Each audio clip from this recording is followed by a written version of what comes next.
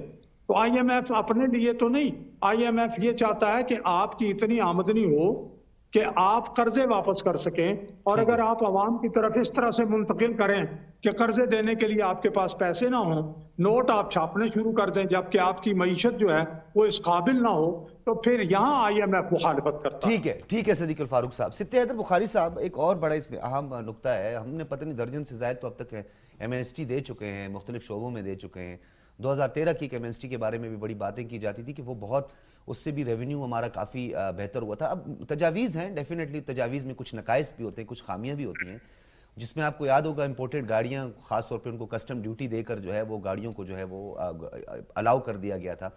تو کیا سمجھتے ہیں کہ کوئی ٹارگیٹڈ ایمنسٹی دے دی جائے یا کوئی اس طرح، کیونکہ آپ نے محتاط اندازے کے مطابق $10 بلین اس سال آپ کو اکٹھے کرنے، ورنہ ہمارا گروتھ ریٹ نیکسٹ ایئر جو 3.2 تک جا سکتا ہے، اس سے بڑے گا۔ بات یہ نہیں ہے کہ ایمنسٹی سکیمز کے ہی ذریعے ٹیکس نیٹ بڑھایا جا سکتا ہے۔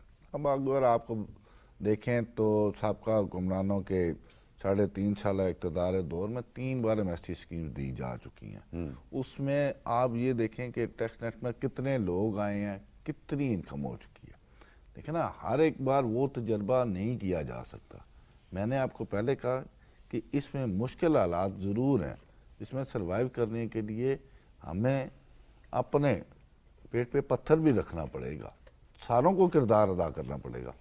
اگر دیکھیں نا، ایک بجٹ کے لیے یا IMF کے پاس خان صاحب نے کہا جی میں نے کبھی جانا ہی نہیں، ٹھیک ہے، وہ ہمیشہ اقتدار میں آنے سے پہلے یہی ڈائلاگ چلتے رہے، اور سب سے زیادہ IMF سے لون لیا گیا اور جو ٹرمز اینڈ کنڈیشن پہ لیا گیا اس کا سارا بوجھ عوام پہ پڑ رہا ہے۔ اور یہی وجہ ہے کہ آج یہ ملکی حالات اس طرح ہیں، کرنسی ڈی ویلیو ہو رہی ہے۔ انہوں نے پہلے مشورہ لیا، انہوں نے کہا، ان کی سٹیٹمنٹس تھیں کہ سری لنکا پریزیڈنٹ نے مجھے یہ مشورہ دیا، ہم وہ امپلیمنٹ کریں گے، سری لنکا کی پالیسی کو امپلیمنٹ کریں گے۔ جیسے سری لنکا بینک کرپٹ ہو گیا، خان صاحب نے بھی یہی کوشش کی تھی، اگر ان کو اقتدار سے ابھی نہ نکالا جاتا تو خدا نخواستہ پاکستان بھی بینک کرپٹ ہو گیا ہوتا۔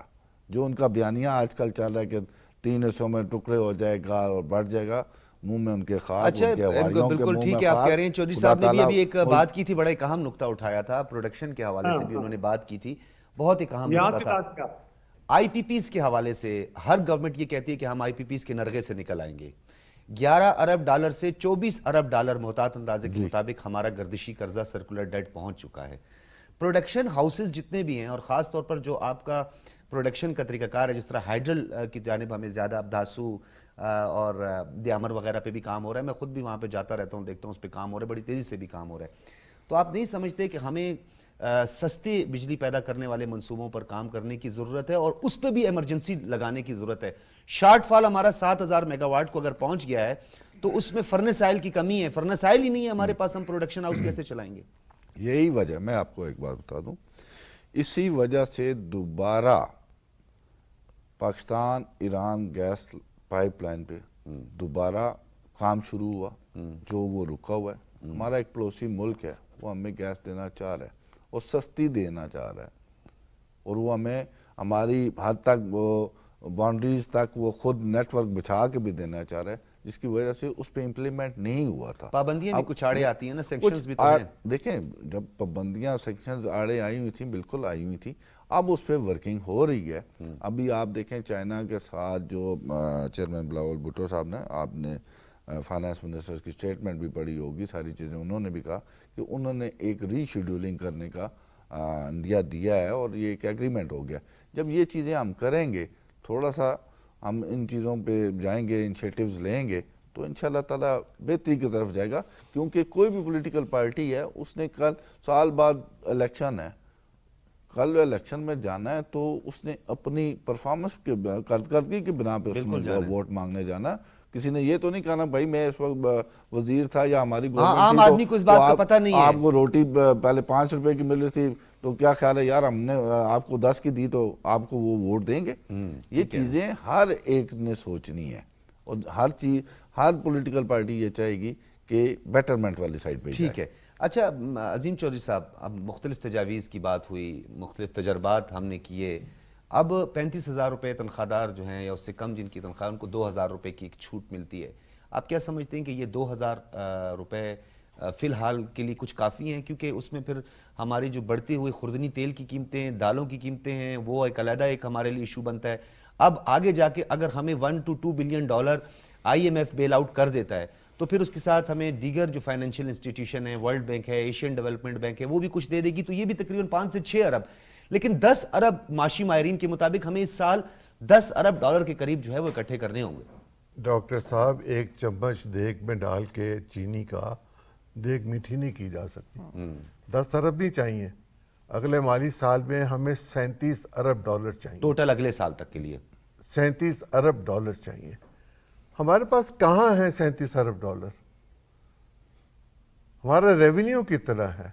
ہمیں اپنے ریونیو کو بڑھانا ہوگا اور جب تک ہم اپنے ریونیو کو بڑھانے کے لیے سخت اقدامات نہیں کریں گے اور اکراس دا بورڈ نہیں کریں گے. یہ وابڈا والے خدا کے بیٹے ہیں کہ ہم ان کو یونٹ فریز دیتے ہیں. یہ کون ہے؟ یہ پاکستانی نہیں ہے. صحیح کہہ رہے ہیں. اگر میں برداشت کرتا ہوں آپ برداشت کرتے ہیں، وہ کیوں نہیں کرتے؟ سوئی صدرن سوئی نادرن کی بات کریں، ان کو بھی بے کائے کے لیے دیا جا رہا ہے. کوئی یہ ہم نے طے کر لیا ہے، پٹے پہ لکھ دیا ان کو کہ اگر پاکستان مشکل میں ہوگا تو آپ عیاشی کیجئے گا. نہیں بھائی، کیا اگر میرا والد استاد ہو تو مجھے ساری زندگی مفت تعلیم ملے گی؟ نہیں ملتی. ان کو مفت گیس ملتی ہے، ان کو مفت بجلی ملتی ہے. بند ہونا چاہیے یہ سلسلہ. اکراس دا بورڈ لے کر آئیں، ایک دفعہ ریویو کر لے گورنمنٹ. اور گورنمنٹ مشکل میں ہے، بلا شبہ مشکل میں ہے، ملک مشکل میں ہے، اور اس مشکل میں ہمارا دفاع بھی مشکل میں چلا گیا تو ہم کیا کریں گے؟ ہمیں اپنے آپ کو ایک دفعہ ریویو کرنا چاہیے. ابھی شہریار بات کر رہے تھے قائمہ کمیٹیوں کی گاڑیوں کی. اصول کے مطابق وہ اسلام آباد سے باہر نہیں جا سکتی، وہ اسلام آباد کی حد تک ہے. اور قائمہ کمیٹیوں کے چیئرمینوں کو بھی یہی رہنا ہے اسلام آباد میں. گھروں پہ جانا ہے تو اپنی گاڑیوں میں جائے. تفریح میں بھی گاڑیاں نظر آتی ہیں، وہ نہیں آنی چاہیے نا. گریڈ 17 کے افسر کی گاڑی کہاں نظر نہیں آتی. اس کا بچہ اٹھا کے لے جاتا ہے، وہ جا کے اس کو چلا رہا ہوتا ہے. یہ سرکاری استعمال کے لیے ہیں، سختی کرنی پڑے گی. بیسک اس میں بھی لمیٹڈ آج وزیر اعظم نے بھی بڑا اچھا انیشیٹو لیا اور بڑی برہمی کا اظہار کیا ان چیزوں پہ. وہ جو لمیٹڈ پیٹرول ہوتا ہے نا جی، اس کے لیے پھر ایک ایکسٹرا آرڈنری کا لفظ استعمال کر لیا جاتا ہے. وہ بابو ہوتا ہے نا، وہاں وہ سب چیزیں موجود ہوتی ہیں. میں یہ کہنا چاہتا ہوں کہ اگر ہم اپنی تعلیم کی طرف توجہ دیں، اپنی صحت کی طرف توجہ دیں، چوری روک لیں اور ایمانداری کے ساتھ کام کریں تو ہمارے بہت سارے مسائل حل ہو جائیں گے. آپ 35,000 میں بچے کو پڑھا نہیں سکتے، آپ کھا نہیں سکتے، آپ کرایہ نہیں دے سکتے، آپ سفر نہیں کر سکتے. زندہ تو رہنا ہے نا، تو پھر زندہ رہنے کے لیے کیا طریقہ کار اختیار کیا جائے گا؟ ریاست کی طرف دیکھا جائے گا اور ریاست ہی کو فیصلے کرنے پڑیں گے. جب ریاست فیصلے کرے گی، لیں پینشن ان لوگوں سے جو 8-8 لاکھ روپے تنخواہ لیتے ہیں، 8-8 لاکھ روپے پینشن لیتے ہیں. بالکل. کیوں چھوڑا جاتا ان کو؟ ہمیں تو نہیں چھوڑا جاتا. ہمیں تو چند ہزار جو ملتے ہیں اس پہ بھی ٹیکس پہلے کاٹ لیا جاتا ہے. صحیح کہہ رہے ہیں شہریار بھائی. بہت ساری باتیں آئی ہیں، بات سے بات نکلتی ہے، تجاویز آتی ہیں. اب حکومت نے اس پر عمل درآمد کرنا ہے. اسلام آباد وفاقی دارالحکومت کی بات کر لیں، جی بی ہاؤس ہے، بلوچستان ہاؤس ہے، خیبر پختونخوا ہاؤس ہے، پنجاب ہاؤس ہے، کشمیر ہاؤس ہے. یہاں پہ گاڑیاں کھڑی ہیں، سرکاری گاڑیاں. صوبائی وزراء، ممبر صوبائی اسمبلی کے جو مہمان بھی آتے ہیں، وزٹرز بھی آتے ہیں، وہ بھی انہی گاڑیوں کا استعمال کرتے ہیں اور ایک بڑی نامنل سی ایک پیسے ہوتے ہیں وہ جمع کروا دیتے ہیں. تو آپ نہیں سمجھتے کہ یہاں پر بھی غور کرنے کی ضرورت ہے؟ مطلب ایک نقطہ ہے ذہن میں آیا ہے. تو اسی طرح اور پارلیمنٹ لاجز سے لے کر پھر ہماری دیگر جو صوبائی اسمبلی ہیں، ایم پی اے ہاسٹلز ہیں، وہاں پر بھی یہی سب کچھ ہے. دیکھیں، یہ اس طرح آپ کھولتے جائیں گے ہر ادارے میں بہت ساری چیزیں نظر آتی جائیں گی. تعلیم اور صحت کی جو بات کی عظیم چودھری صاحب نے، یہ سب سے امپورٹنٹ یہ ہے. اچھا، حال کیا ہے ہمارے یہاں کہ یہاں پر جو وفاقی تعلیمی ادارے ہیں، ان میں ہمارا بڑا دل کرتا ہے کہ ہمارے بچے ان اداروں میں پڑھیں، لیکن آپ وہاں چلے جائیں، اس کی حالت دیکھ لیں، آپ توبہ طائب ہو جائیں گے۔ آپ کو پتہ لگے گا کہ یہاں پہ اسلام آباد میں ہزاروں کی تعداد میں ٹیچرز ہیں، اسکول میں جائیں نظر نہیں آئیں گے آپ کو۔ آپ ڈاکٹرز کو دیکھ لیں، ان کے لیے آپ سہولیات کو دیکھ لیں، وہ صبح ادھر کام کریں گے تو یہاں پہ وہ توجہ کوئی نہیں ہوگی ان کی۔ رات کو جب پرائیویٹ ادھر ایفیٹ میں بیٹھے ہوں گے جہاں انہوں نے 1 منٹ کی وہ معمولی سی جو چھوٹی سی سرجری ہوتی ہے اس کے 10-10 12-12 ہزار لیتے ہیں یہ لوگ۔ سر ہمیں ان ساری چیزوں آپ نے اب مطلب میں ایک عام آدمی، میں ٹیکس دینے والا ہوں، میں تو حکومت سے سوال کر سکتا ہوں نا کہ جناب آپ تو جاتے ہیں، آپ کو تو VIP پروٹوکول ملتا ہے، میں ہسپتال جاتا ہوں تو میں تو 2-2 گھنٹے وہاں پہ بیٹھا رہا ہوں تو مجھے کوئی اسپیشلسٹ دیکھنے کے لیے نہیں آئے گا، وہاں پہ موجود ہی نہیں ہوں گے۔ آپ چلے جائیں کہیں سر مجھے آپ کائنڈلی، وہ کہیں گے باہر بیٹھیں یار انتظار کریں، اتنے لوگ اور بیٹھے ہیں آپ بھی بیٹھیں انتظار کریں۔ ہمارے سہولیات کیا ہیں آپ کے ٹیکس کے مقابلے میں؟ آپ کہتے ہیں ٹیکس نہیں دیتے لوگ ٹیکس دیتے کہاں ہیں؟ ٹرسٹ ڈیفیسٹ ہے، میں سر انگلینڈ رہا ہوں 5 اعتماد سال، کا فقدان ہے۔ یو آر رائٹ سجاد بھائی، میں انگلینڈ رہا ہوں 5 سال، وہاں پر میں ٹیکس دیتا تھا تو مجھے اس کے ریٹرن میں کیا ملتا تھا کہ میری چھوٹی سی طبیعت خراب ہو، میں سر ڈاکٹر GP بیٹھا ہوا جس کے پاس میں رجسٹر تھا، وہاں سے جاؤں گا، وہ مجھے 600 پاؤنڈ کی اگر دوائی لکھ کر دیتا ہے نا، وہ میں فارمیسی پہ جا کے جب اس کی پرسکرپشن پکڑاؤں گا تو مجھے 5 پاؤنڈ میں ساری دوائی ملے گی سر۔ صحیح بات ہے۔ یہ ہے سہولت جس کے لیے میں ٹیکس دوں گا آپ کو۔ میرے بچے فری پڑھتے ہیں A لیول تک وہاں پہ، یہاں پہ آپ کے بچے کیا پڑھتے ہیں سر؟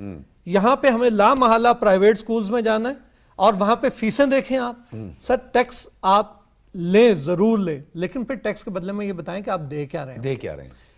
پھر یہ بہت ساری باتیں پانی اور بجلی کے حوالے سے جو آپ نے کہا، میں یہاں پر کام کر رہا تھا ایک چینل میں نے ایک سٹوری کی، میں واٹر اینڈ پاور کی بیٹ کر رہا تھا سر۔ 100 سے زائد ہم نے ہائیڈل پروجیکٹس جو تھے وہ 70 سے 80 کے درمیان ہم نے، مجھے ایگزیکٹ نمبر یاد نہیں ہے اس وقت، وہ میں نے سٹوری کی کہ یہ پڑے ہوئے وابڈا کی ویب سائٹ پہ پڑے ہوئے تھے وہ پروجیکٹس کے، ان کے PC1 تک منظور ہوئے ہیں 84 تک، اس کے بعد وہ غائب ہو گئے سر پروجیکٹ۔ میں نے خبر دی کہ یہ اتنے سارے پروجیکٹس ہیں، ان پہ کام کیوں نہیں شروع ہوتا؟ بجائے اس کے کہ ان پہ کوئی کام شروع ہوتا، وہ وابڈا کی ویب سائٹ سے انہوں نے وہ پروجیکٹ ہی اڑا دیے، انہوں نے وہ پوری وہ چودھری صاحب کی مسکراہٹ، کیونکہ مجھے تو پتہ ہے اس پورے کیس کا، چودھری صاحب میں کی اس کا ایک اور اسپیکٹ بتا دیتا ہوں۔ لطیف چودھری صاحب تھے جو اس کے ہیڈ تھے، وہ میرے چچا تھے، سگے چچا تھے، انہوں نے وہ سارا سلسلہ شروع کروایا تھا۔ ٹھیک ہے، اوپر کے علاقے میں ان پہ فائرنگ ہوئی، وہ پاکستان چھوڑ کے چلے گئے کہ میں یہاں مرنے کے لیے نہیں آیا، پروجیکٹ لگانے آیا تھا۔ ٹھیک ہے، تو یہاں تو بھائی بہت سارے کام، بہت ساری چیزیں ہیں جس پہ بات، گزارش میں یہ کرنا چاہتا ہوں کہ پاکستان اس وقت ایک نہایت مشکل ترین دور سے گزر رہا ہے۔ ٹھیک ہے، اس وقت اس حوالے سے کہ پاکستان کے پاس وسائل نہیں ہیں، حکومت کو تنقید کا نشانہ بنانا غیر مناسب۔ بالکل یہ بات آپ نے درست کہی، اور اس کے لیے میرا، آپ کا، سب کا فرض ہے کہ ہم جس حد تک بھی ممکن ہو سکتا ہے کنٹریبیوٹ کریں، سرکاری خزانے پر بوجھ نہ بنے، اور اگر ہم سرکاری خزانے پہ بوجھ نہ بنے، اپنی آئینی ذمہ داریاں پورا کریں، اور وہ لوگ جو استعفے دے کے سڑکوں پہ مارے اور پاکستان کے 3 ٹکڑے کرنے کے لیے در پہ ہیں، وہ اپنے استعفے منظور کروائیں، گاڑیاں بھی واپس کریں، سرکاری رہائش گاہیں بھی واپس کریں۔ نہیں سر وہ ایک آسرا سب ہے، سے بڑا ظلم یہ ہے چودھری صاحب کہ پہلے بھی یہ لوگ 126 دن استعفے دے کے باہر بیٹھے رہے، آپ نے ان کو واپس بلا کر ان کو وہ تنخواہیں دی، سر وہ قومی خزانے سے ان کو اس وقت بھی تنخواہیں ادا ہوئی۔ آج بھی شیخ رشید صاحب نے کھڑے ہو کے کہہ دیا جناب میں ابھی بھی ممبر ہوں عدالت میں کھڑے ہو کے۔ شہری بھائی وہ تو ٹائم بھی کم ہو گیا ہے، یہ غیر مقبول فیصلے جو آپ لوگ صدیق الفاروق صاحب اس وقت کر رہے ہیں، کیونکہ عظیم چودھری صاحب اور شہریار صاحب جو ہیں وہ میرے بڑے پیارے دوست سینئر لوگ ہیں، تو انہوں نے ہائی مورل گراؤنڈ کی بات کی ہے نا، تو ہائی مورل گراؤنڈ تو اگر ہوتا تو پنجاب میں جو کچھ ہوتا رہا، گورنر صاحب بیٹھے رہے، جان نہیں چھوڑ رہے تھے، اور پتہ نہیں کیا کچھ ہوتا رہا، وہ اسپیکر صاحب کا بھی سب کچھ آپ نے دیکھا کیا کچھ ہوتا رہا، پھر خیبر پختونخوا کی حکومت بھی قائم ہے۔ تو ہائی مورل گراؤنڈ کی بات کرتے ہیں، ہائی مورل گراؤنڈ تو بدقسمتی سے اخلاقیات، سیاسی اخلاقیات کا جنازہ تو میں بھی نہیں بولوں گا، بہت کچھ اور اس کے لیے الفاظ کا انتخاب بھی کیا جا سکتا ہے۔ صدیق الفاروق صاحب جی، میں آپ سے عرض کروں، ایک تو ڈاکٹر صاحب اتفاق رائے یہ سامنے آیا ہے کہ ہم سب کو